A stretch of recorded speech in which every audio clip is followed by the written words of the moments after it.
Good afternoon, Tuscaloosa.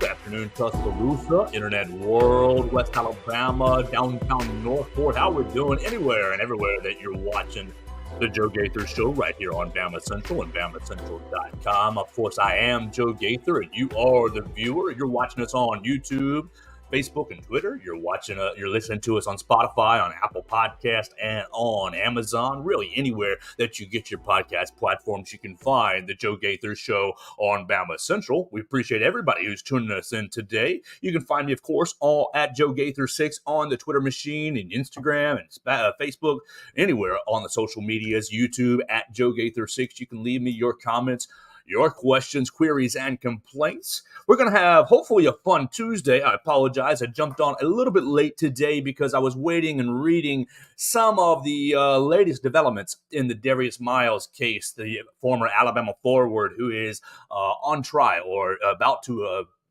begin a trial for the murder of Miss Jamia Harris. And so we'll talk about that today. That's kind of going to be our lead topic for the day because it is the most interesting topic going on right now in Alabama sports world. Before we get into it, we will encourage you guys to go ahead and follow the other Bama Central Broadcasting Network podcast, All Things Bama, with Katie Wyndham and Austin Hannon. The two of them were over at the Naylor Stone Media Room listening to Roy Dale Williams and several other players this morning. So those two guys, great reporters, make sure you follow their podcast, All Things Bama, and follow them on the social media machines as well. And of course, we have our friends Blue Collar Unplugged with Matthew Gibson, Blake Byler, and Jacob Pickle, the president of Crimson Chaos, right there, giving you all things Alabama basketball on Blue Collar Unplugged. So we appreciate those guys jumping in and giving us a great content. The three of us together, of course, make up the Bama Central Broadcasting Network, and we appreciate everybody following us at Bama Central, the Sports Illustrated home for your Alabama Crimson Tide.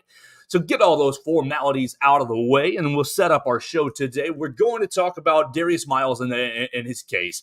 So if you don't want legal jargon, you don't want a discussion about a capital murder case, then I understand that is what it is, but it is the most relevant thing, in my opinion, going on in Alabama sports today. We're going to talk about Darius Miles' case. We're going to shift a little bit later into recruiting. Alabama's supposed to, there's a huge commitment coming about 5:50, 6 o'clock tonight. You'll be watching it on the social media machines. You'll be listening and watching it on BamaCentral.com. If you got our notifications on, we'll be putting it out. If Mr. Edric Houston commits to Alabama, he's deciding between every major school. It seems like Ohio State has a little bit of a lead. We'll talk about that in just a little bit. I'm going to play a short little clip from NFL Live. NFL Live disparaging our man, Tua Tagovailoa. We're going to talk about that and kind of set expectations for Tua Tagovailoa's season this year. And we'll finish it off with a small Alabama basketball announcement. New opponent jumps on the schedule. We will review the non-conference schedule and get really excited about Alabama basketball as the schedule is starting to take shape. So let's do it. Let's get right into it. Darius Miles is over there just about 2 miles away from me in Tuscaloosa courtrooms, and you can follow great reporters. You've got Nick Kelly from Tuscaloosa News. You've got Stephen Deathridge from Tuscaloosa Thread. You've got Ryan Phillips from Tuscaloosa Pax. The three of those guys really doing a great job covering this case, and that's really where I got a lot of my news and information from, the three of those guys. They're over there. They spent yesterday and this morning. They really just got out about an hour or so ago. They got out about an hour or so ago, so I was waiting to see some of their written pieces, some of their reports, because there's no phones allowed in the courtroom. You got to all the electronic devices are to be turned off, so I had to wait on those guys to finish their reporting. What's the bottom line? The bottom line is nothing changed. Nothing changed for Darius Miles. What was the goal? The immunity, the goal for Miss Mary Turner and Darius Miles was to have the judge rule in this immunity case, rule in favor of Darius Miles and self-defense. Essentially, there are, and I am no legal expert, so if you want to chime in on the comments, you can jump in on Facebook, Twitter, YouTube, and jump in and leave us a comment on the show. But the way that I understood this, the way that I understood this little proceeding over the last 2 days was Mary Turner was seeking to have the judge rule that her client, Mr. Darius Miles, acted in self-defense against Cedric Johnson and others. And unfortunately, Miss Jamia Harris lost her life on that tragic night. And it is tragic, and that should be the main focus here. But we're talking about a court case and what happened over the last 2 days. Monday, we get just the preliminary hearings, and it really was, are we going to, what sides, who's going to allow what video evidence placed into the courtroom for this particular case. You heard from Jay Jarrett, the owner and operator of 1225 right there on the Strip. You heard from the proprietor at Houndstooth Bar. I'm sorry, I don't have his name. And you've got Publix. Their manager was on hand talking about the surveillance cameras that were outside their establishments and really just outside their establishments and showing the goings on the Strip that night. So you had arguments yesterday based on what's going to be admitted into court, and you have body camera evidence that was admitted into court, this, that, and the other. What really ended up happening yesterday was just baby steps, and they decided, we're going to come back tomorrow because the defense has subpoenaed some witnesses. Has subpoenaed Cedric Johnson and subpoenaed this fella Green. Let me find his name, Mr. Green. Let's see, where was it? I had it written down here. Mr. Green, his name is Shabante Green. Shabante Green. He was subpoenaed to testify on Monday and did not show up. So Shabante Green. Now, Cedric Johnson, the investigators tried to subpoena him. It seems like they spent several man hours trying to subpoena him. When they came to his house, they were met at the door by a lady who said that she didn't know who Cedric Johnson was and he didn't live there. What's funny about that detail was that lady was apparently Cedric Johnson's mother. So the case is very, very muddy. What did end up happening was Shabante Green showed up in court today. They were supposed to start at 9 a.m.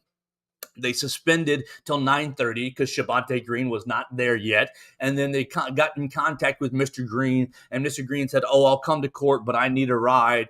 They eventually got the testifying from Mr. Green underway at 10:45.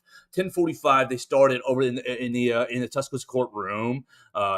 Tuscaloosa Circuit Judge Daniel Pruitt is presiding over the goings on in the Tuscaloosa County Courthouse over there. So you've got Mr. Green. Oh, thank you very much. I need a haircut, Mr. Gaither. I need a haircut. Thank you so much. I need a haircut, and I need a little dab of makeup right here on the zit on my face. But what you got going on is Mr. Green was essentially allegedly a member of the West Side Money gang, a Birmingham gang, and Shabante Green indicated that he and Cedric Johnson are no longer a part of that gang. They kind of, I guess, have moved on from the gang life. I'm not real sure about that. But Mr. Green basically clarified some of his story. He admitted that he previously told police that he was only with Johnson and two other ladies, but he was actually with two other guys identified as Jack and Kavion. Unfortunately, Kavion is now apparently passed away, is apparently dead. Jack was caught on video camera, UAPD, talking about natural law, talking about after the event, after the death of Miss Jamia Harris, that he and others, he was obviously right there caught on a UAPD body camera, that he and others would hunt down Michael Davis, and that if he knew what was good for him, he would go ahead and commit suicide before the gang got a hold of him. So you've got Shabante Green on the side of Cedric Johnson, and basically what you've heard of is, what you've heard is a lot of what you've heard already. If you followed this case, you've heard, depending on what side you're on or how much you've dug into the truth, it seems like obviously Darius Miles and Michael Davis were in altercations with Cedric Johnson and Shabante Green, Jack and Kavion inside or right around 12:25. Now, our man Jay Jarrett yesterday from 1225 he confirmed that, through camera footage, he released camera footage to the prosecutors and to the investigators, that the parties never really had too much interaction inside the club. 1225, it seemed like an after the club shut down situation. Obviously, the shooting went down about 1:50 or so in the morning, which is right around closing time. But Jay Jarrett saying that the parties never really were involved with one another inside 1225. So you've got this he said, she said, BS hooey, and really all we want here is to get down to the truth. And all we want here, look, obviously we're a little bit biased on the Darius Miles side of things, being the former Alabama basketball player, but all we want really is truth and justice for Miss Jamia Harris. And so what ended up, the bottom line happening is the new evidence, the story that Shavonte Green told this morning in Tuscaloosa County Court really provided more context to the story and really more details from the side of the defense. From the side of the prosecution. Turner's argument seems to be that Johnson, Green, Jack, and Kavion were all working together to omit harm for Michael Davis. At least two of them were armed, and that Davis acted in self-defense when he fired Darius Miles' gun at them. The argument, though, largely depends on cooperation from Green and Johnson, which has not come very easily. Green had to be forced to court on Tuesday, and investigators can't even find Johnson to serve him his subpoena. Since he hasn't been served, Judge Pruitt said he's not able to write a writ for his arrest and force his participation in the hearing. As long as Cedric Johnson is in the wind, it's going to be hard to determine who shot first, basically. And so Cedric Johnson, his whole tactic, I guess, is to stay in the wind, even though this is the mother of his son who was shot and killed. Without Johnson's testimony, this is straight from Tuscaloosa Thread, my man Stephen Dethridge. Without Johnson's testimony, and with Green allegedly changing his story about whether Jack was armed or not, Turner needs more time to prepare her self-defense case. So what ended up happening in the courtroom today is Judge Pruitt basically put us on recess, put us on another said that they would reconvene at a later date. They didn't name a date, but said it would be at least a month before the guys reconvene in the Tuscaloosa County courtroom. And so for Darius Miles, that means at least another month in jail, in holding really. The immunity hearing, the way that I understand this, is a chance for the judge to rule in favor of self-defense or not. And if the judge rules in favor of self-defense, obviously that is in favor of Darius Miles. And the way that I understand this is that he will be released on that judgment of self-defense. But if he is not granted that self-defense distinction by the judge, it will go on to a jury trial where they will review more evidence and basically hold a traditional jury trial in the Darius Miles case. Now we think about the other perpetrator in the case, Mr. Michael Davis. Obviously, Buzz was his nickname, and not affiliated with the Alabama basketball program, but lifelong friends with Darius Miles. Think back to really the goings-on from that evening or those couple of weeks. Darius Miles had stepped away from the basketball team, dealing with an ankle injury and mental health issues as well. He comes back to the team. NATO basically releases that he's going to miss the rest of the year with his ankle injury, but we want him back on the team on that same weekend. Boom, everything kind of goes down, and you guys are all familiar with all the fallout that's happened since then. So where we are in Tuscaloosa, we have at least another month's hiatus. It's nice to see Shavonte Green actually show up in court and testify. There's reports out there that he was a pretty combative witness and not really overly cooperative. When asked what Cedric Johnson was wearing that night, his response was clothes. Thank you. Obviously, we're all wearing clothes. We hope you're wearing clothes. It sounds like he was not really in a mood to elaborate and expound on any of his answers. So you're just going to have to take it for what it is. Mary Turner is going back to the drawing board. She's going to get another month to prepare for their next hearing. And maybe the judge will rule in favor of Darius Miles. Now, you asked about Michael Davis. Michael Davis has hired a different set of attorneys, different set of lawyers. So his case case is progressing at a different rate, and unfortunately for him, is not receiving near as much publicity due to the fact that he wasn't an Alabama basketball player. He was just a friend who happened to be the trigger man. So, with all that being said, we want to say once again that obviously our thoughts are with Miss Jamia Harris. She is the ultimate victim, and her son, who lost a mother, is the ultimate victim here in this case. We only want the truth. I only want the truth. Of course, I have a favorable opinion of Darius Miles. I do.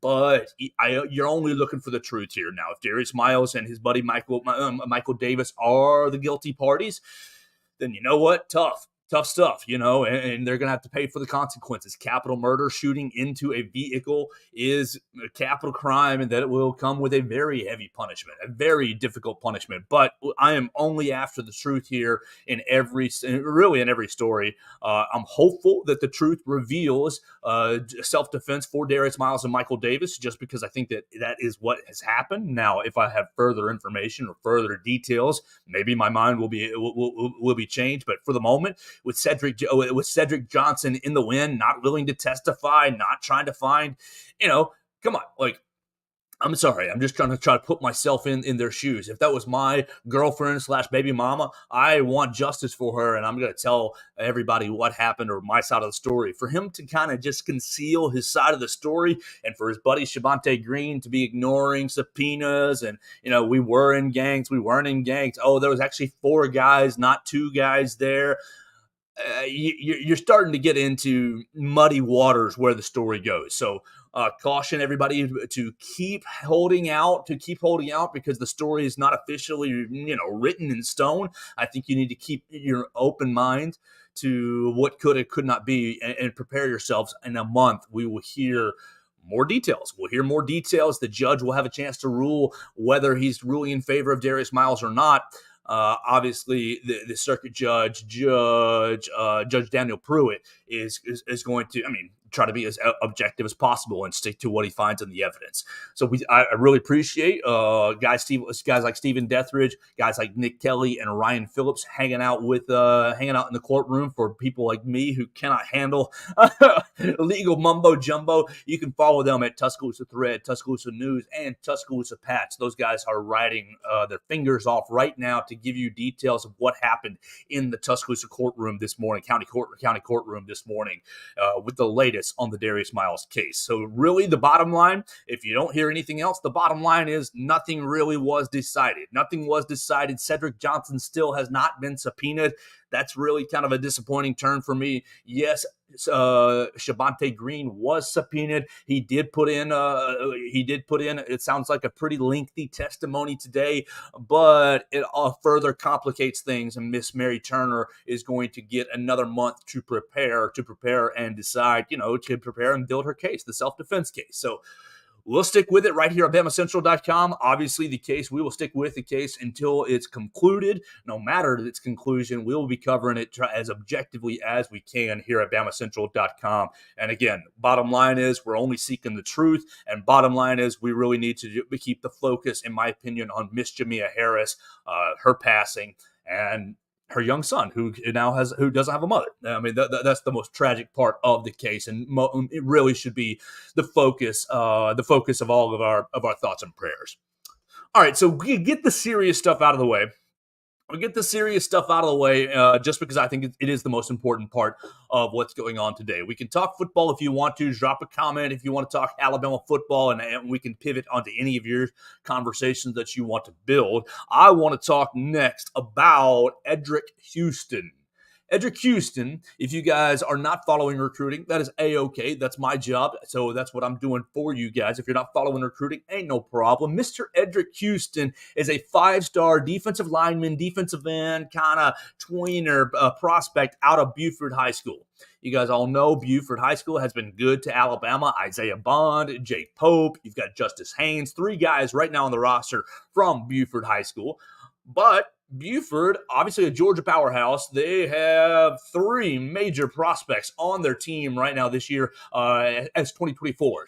Three 5-stars. I mean, how do you have three 5-stars on the same high school team? Massive, massive, massive powerhouse over there in Georgia. You guys all know KJ Bolden. KJ Bolden, through 2-3 weeks ago, committed to Florida State. Good job, Mike Norvell. You got yourself a win. Committed to Florida State. Honestly, not that upset in my opinion, because at least he didn't commit to Georgia or Ohio State. It was really between Georgia, Ohio State, Florida State, Auburn, and Alabama, those five, and he ultimately ended up with Florida State. Really, I think probably the lowest impact decision on Alabama that he could have made.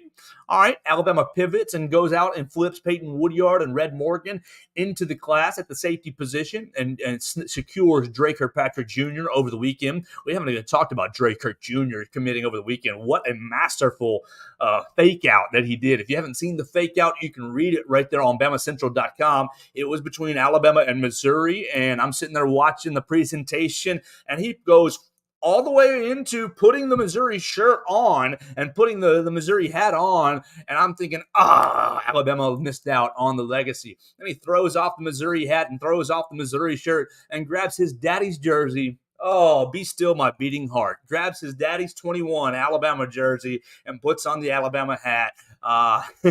And really, I really enjoyed his fake out, really, as a people. I'm sure if you're a Missouri fan, you didn't enjoy that fake out because you thought for a second you got your prospect. Oh, but ultimately he ends up with Alabama. So spins it back. We're talking about Buford High School. Buford got themselves a quarterback this year in Dylan Raiola. If you are living under a rock, Dylan Raiola is the number 2 quarterback, depending on whatever service you're looking at, hanging out right there with Julian Sayin as the top quarterback in the class. Dylan Raiola is transferred around the country, but finally lands in Buford, Georgia. And so, boom, Dylan Raiola is committed to Georgia. He's going to Georgia. So that's 2 of the 3 5-stars on Buford's roster in the 2024 class. Buford, a powerhouse. So one more left. Edric Houston, one more guy out there for Alabama to secure. You've missed out on KJ Bolden. That kind of stings. You weren't really ever in on Dylan Raiola because you pretty much went all in on Julian Sayin. So not really a big loss there. I think Julian Sayin's going to be a hell of a prospect once he comes to Alabama. So you got to go get Edric Houston right now. You look at the Alabama defensive line class, and you see Isaiah Faga. It's Faga, not Faga. I had Coach Patrick Nix give me a correction on that. It's Faga. Isaiah Faga out of Central Phoenix City. And you've got Jeremiah Beeman right there out of Birmingham, Parker High School. So you've got 2 defensive linemen already in the class right there from the state of Alabama. And of course, you're excited about what you see in Jeremiah Beeman. I see him on social media working his tail off. And I'm pulling for Parker to have a nice little season, and Jeremiah Beeman to, lead the Parker Rams. I believe the Parker Rams to a nice season. And then, of course, Isaiah Faga, he's teamed up with Red Morgan. Both those guys committed in the 2024 class. Both those guys are going to try to lead Central Phoenix City, the Red Devils, into Class 7A glory. So great. Okay, you see a project in Isaiah Faga with a lot of skill sets, maybe an underrated prospect. I think he's still rated as a 3-star prospect. Probably hasn't been as exposed to camps as much as the other prospects. But Edric Houston becomes a massive get today. 5:50 p.m., you're going to be able to watch it on 24/7 Sports' YouTube channel. Edric Houston is committing. And really, if you're following the Houston buzz, he hasn't really put out a whole lot. Didn't really take any visits in July. He took 4 official visits in June. My man's is choosing between Ohio State, Georgia, Alabama, USC, and I got one more. Wasn't one more in the mix? Let me double check here. Edric Houston. You can check him out on the Instagram machine. That's where I'm getting my news right here for Edric Houston. His account is Edric Houston 0. And then his 5 are this: Alabama, Clemson, Georgia, Ohio State, and USC. I was leaving out Clemson right there. That was a mistake. So he's looking at all 5 of those schools, and it seems like Ohio State is in your lead.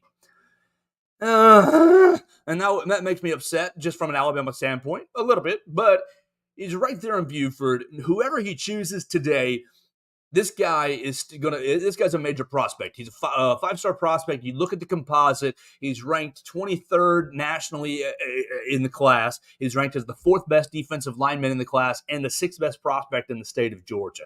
Golly, the state of Georgia is just rolling out talent all over the place. Like obviously we love our Alabama football, but goodness gracious, you want to go play some high-level high school football, the state of Georgia,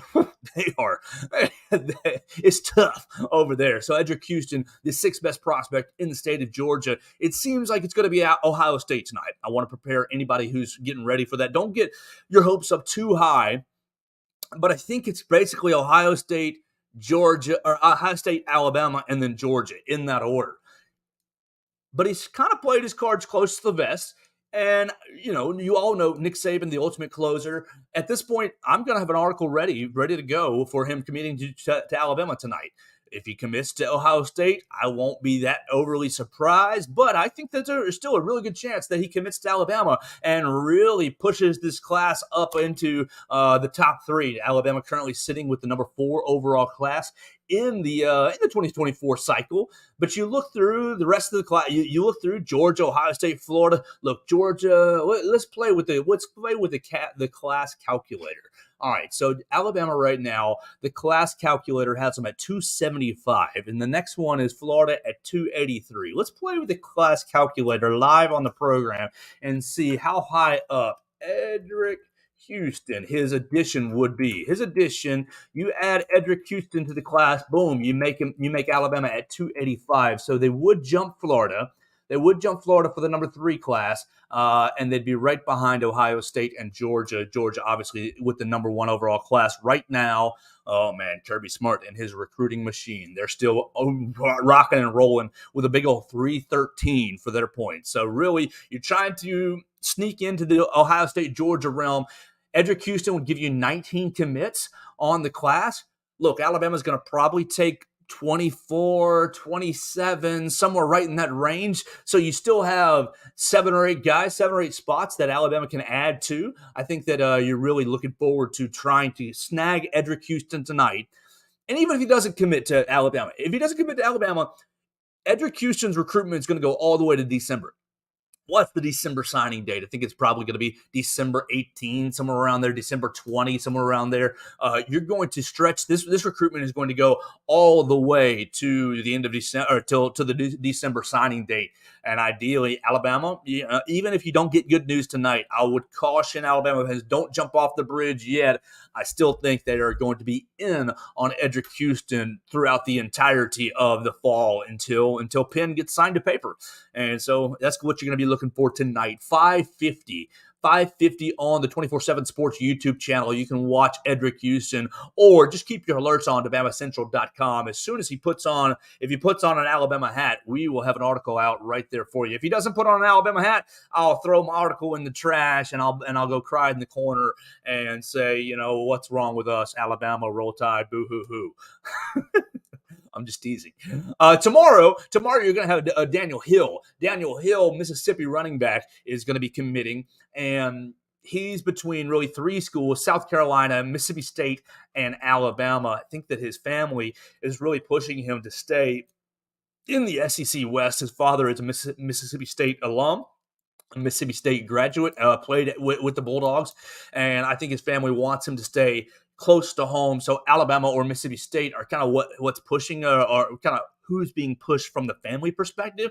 But it seems like Shane Beamer's doing a real good job, and South Carolina is in the lead for Daniel Hill, 4-star running back out of, I think it's Meridian, Mississippi. I'll correct that tomorrow's program as we get ready for his commitment. So 2 big commitments coming up today and tomorrow: Edric Houston, 5-star defensive lineman, and Daniel Hill, 4-star running back. I think Alabama is sitting right there in good positions for both, not in the lead for both, but you never know what's going to happen at commitment time. When you get the hat put on, different things happen, and you never know. I think Alabama's got a good shot at getting both those guys. So stick with us on BamaCentral.com as we pay attention to both those commitments coming up later in the day and then tomorrow. Let's flip it to NFL topic real quick. Let's flip to NFL, and I want to talk about Tua Tagovailoa, who had a meh preseason game this past week. I want to play a clip from NFL Live. Tua Tagovailoa, getting the brunt, getting the subject of maybe some out of bounds comments. I'm sorry. I find these comments a little out of bounds from Ryan Clark. Ryan Clark's been doing that a lot lately, really saying some outlandish things. I guess Ryan Clark is taking on the Kendrick Perkins role from the NBA Live to NFL Live. But this is Ryan Clark talking about our man Tua Tagovailoa, and you let me know. Are these comments out of bounds? Are these comments fair for Tua Tagovailoa? You can find it on the comments, of course, at Joe Gaither 6 on all the social media machines. This is Ryan Clark from NFL Live. Today, 5 for 7, 61 yards, and an interception. So rocky start to the game for Tua right there. Tua wouldn't have got them tats. Yeah, he did. Tua said, full sleeve. Y'all think because I've been hurt, I ain't tough. I'm gonna tell you what he wasn't doing. He wasn't in the gym. I bet you that. Come on, he wasn't with me. He might have spent a lot of time in the tattoo parlor. He was not at the dinner table eating what the nutritionist had advised. Oh my! He looks happy. Okay. He is thick. He thick. Yeah, he's built like a girl work at Onyx in Atlanta right now on the bottom. Come on now. Get to the show. Am I allowed to ask you? All right, so if you didn't catch it, Ryan Clark basically said that Tua Tagovailoa is fat. Said that he's out of shape. Said, he wasn't in the gym. I mean, yes, he does look like he's put on some weight. I will admit that. You look at all his offseason photos, he looks like he's put on a little bit of weight. But isn't that been the biggest concern for Tua? Are we worried about his health? Are we worried about him staying healthy throughout a 16-game season? You watch him play, and obviously, I mean, he throws for, 3,500 yards last year. He throws 25 touchdowns and 8 interceptions, but he only plays, of course, 13 games. He misses 4 games with concussion. He misses games with a thumb. He misses games, head injuries. The biggest thing with Tua has been health. And so what, Ryan Clark, if he puts on a couple of pounds? And for him to say, he's ignoring the dietitian, he's not going to the gym. Ryan, you're just shooting from the hip, my man. You're shooting from the hip. You're unloading unfairly. And then to say he looks like one of those girls at Onyx in Atlanta. I'm sorry, y'all probably had to explain that to Dan Orlovsky what that means, and I'll explain that to you. Onyx is, it's gentleman's club in Atlanta, and you get the thicker ladies out there, and obviously that's what a lot of people prefer, and no problem with that. But goodness gracious, the disrespect thrown at Tua is a little bit unwarranted. I'm sorry, Ryan Clark. Even if you don't think he's a good quarterback, or even if you think he's injury prone. That's fine. That is an okay perspective. I disagree with those perspectives, but I think that, goodness gracious, how unfair. You're just going to throw a pot shot. Oh, he's fat. What? You throw on his summer tape, and you throw on, yes, exactly, Tyler White. My man, Ryan Clark said George Pickens is more talented than Justin Jefferson. And so what the bleep? Okay, yes, Ryan, when he was pressed on that, he said, I was talking talent, not production. And I see a lot of talent in George Pickens. Of course, a lot of talent. I think he's going to have a nice year for the Steelers. But come on. Justin Jefferson is one of the top 3 receivers in the league, and George Pickens hasn't proved anything. So Ryan Clark, I think he's really just ripping a playbook out of the Kendrick Perkins playbook and just saying stuff to stay in the headlines, to keep his name out there. He said, also, watch out. He said Kayshon Boutte is probably going to be a top receiver this year for the Patriots. He might be, but goodness, he might be. It might be just because the Patriots don't have any wide receivers. But goodness gracious, Ryan Clark, what are you doing just talking a bunch of mess, just spewing, hot air out of your lungs? I'm sorry. To his expectations this year, you got to stay healthy. Oh, my gosh, man. You have to stay healthy. Put all this stuff to bed. You get the tattoo, as obviously Marcus Spears is joking about right there. And, of course, the tattoo looks nice. He said it's a symbol and an ode to his family, a symbol for his son, a symbol for strength and family. Come on, let's see it. You've taken the judo classes this past summer. You know how to fall. You've practiced rolling instead of falling straight on your head. Whatever that really means. You got to show it this year, Tua. You got to show it. You got to take the Dolphins to the playoffs this year. I think this is your year. Yes, the Dolphins picked up his 5th-year option, so I guess technically he's under contract for 2 more seasons, regardless of how he plays this year. But Tua, this is make or break time for Tua Tagovailoa. You look at the AFC East, and the AFC East looks kind of brutal for me. You look for the Dolphins, the Jets, you look at the Bills, and I guess the Patriots. I think the Patriots, you're looking at, you guys all know that I'm not really a big Mac Jones fan. I think the Patriots are probably going to be the 4th team in the AFC East. But that being said, they're not going to be bad. They're not going to be a bad team. You're obviously going to be well coached under Bill Belichick, and Mac's going to be serviceable at best. He'll be all right. Okay, he'll be okay. They just don't have a whole lot of weapons out there to help Mac Jones. They signed Ezekiel Elliott, and what's he got left in the tank? That remains to be seen. There's not a whole lot of real skill to depend on. Tyler White chiming in from the comment section. I think Boutte is very talented, but dude might not make the roster. All-American slacker from what I've heard. Exactly.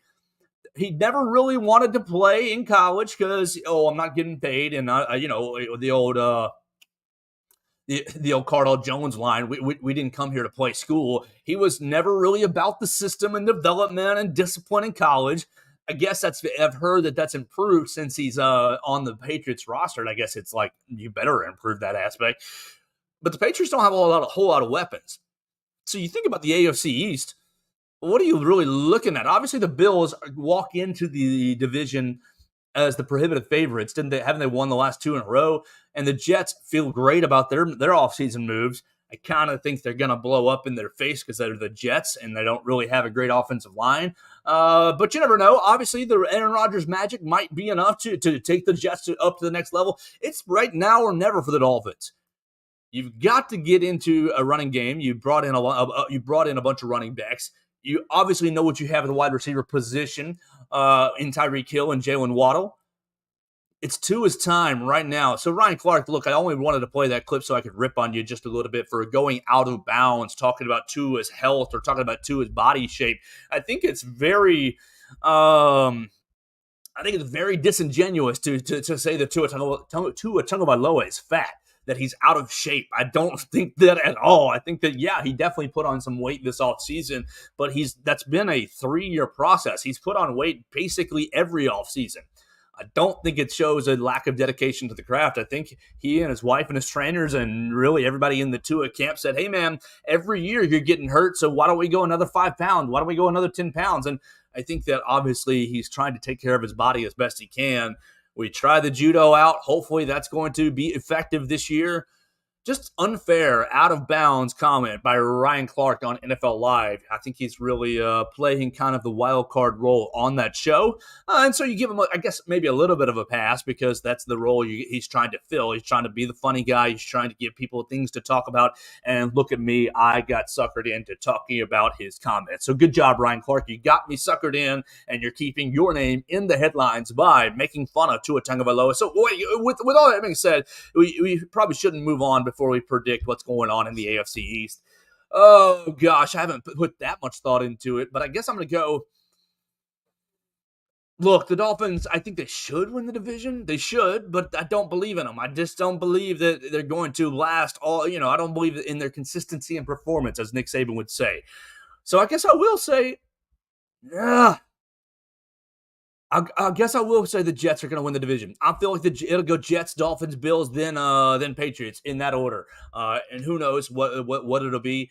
NFL football starts in 19 days. We'll get week number 1 underway in 19 days. Fins take it if they get Taylor. They're not going to get Taylor White. You look at everything that's going on with Jonathan Taylor. If you haven't seen the news over the last 24 hours, Jonathan Taylor has been granted permission to seek a trade, but Jim Irsay says, we want a first-round draft pick, or we want the equivalent of a first-round draft pick in the accumulation of picks. I'm sorry, what?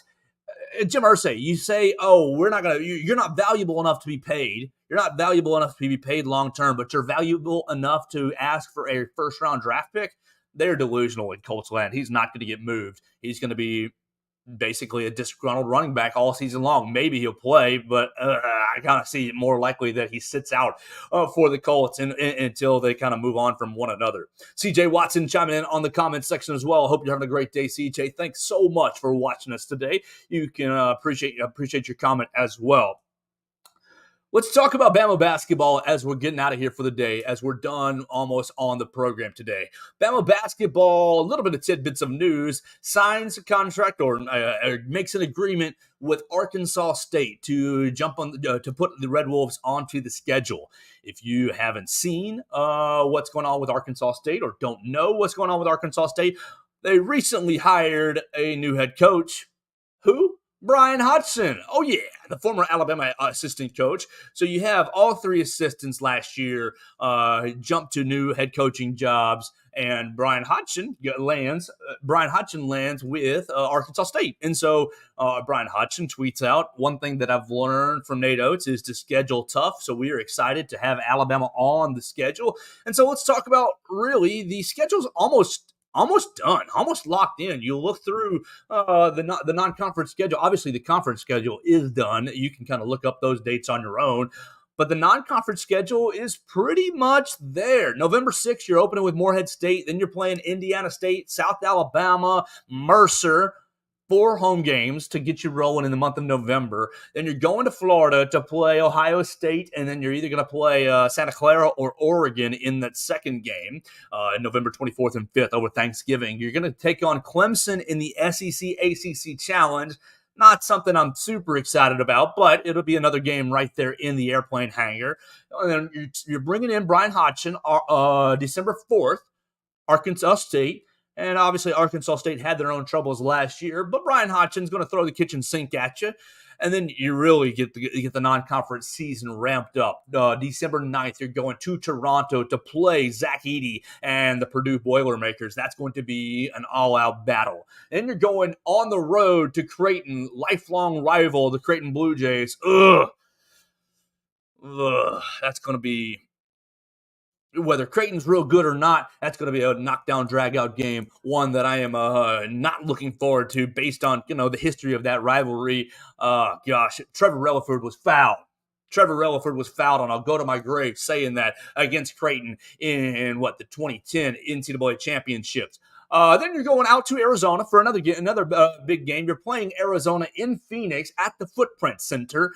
So that'll be fun, December 20th. And right now, the final non-conference game listed on our schedule is December 30th against Liberty, the CM Newton Classic. There might be another game or two added, but really, it looks like the schedule's done from my amateur perspective. And while your first 4 games are not necessarily the most challenging games, you still have a lot of neutral floor games that will test and push you through the early part of the season and get you ready for conference action. And look, you guys all know Nate Oates' philosophy over the last several years. Challenge yourselves in non-conference. Get yourselves ready for the SEC season. Even if you don't win them all in non-conference, even if you have a subpar record, whatever it takes to get you ready for the SEC season. And look, Alabama's basketball history. You've been left out of the NCAA tournament on years where you have scheduled easy on the non-conference schedule. Ever since Nate Oates has been here, we're going hard on the non-conference schedule. We're testing ourselves with, as good a competition as we can bring into Tuscaloosa, or as good a competition that will invite us to their places, whether it be a neutral site game or not.